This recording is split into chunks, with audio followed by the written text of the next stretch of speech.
गायकी का तो कोई जवाब ही नहीं यार। तुम्हारे सिवा भोजपुरी में कोई ऑप्शन नहीं है कि के करे के लोग बोलाई कतनो भुलाई फलाना ठिकाना सोची ना अनुपम के बोलावा गोलू रे जाओ बड़े जोरे बड़ी जमेला। हां जी तो तनी देह मत चुराओ मैडम। ए मैडम अरे किसा जन मेरा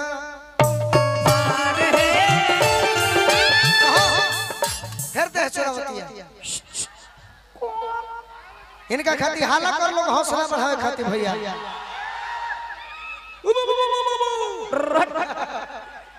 थोड़ा सा may I request for you only okay your request is accepted 1 minute dance for me okay ना ना ना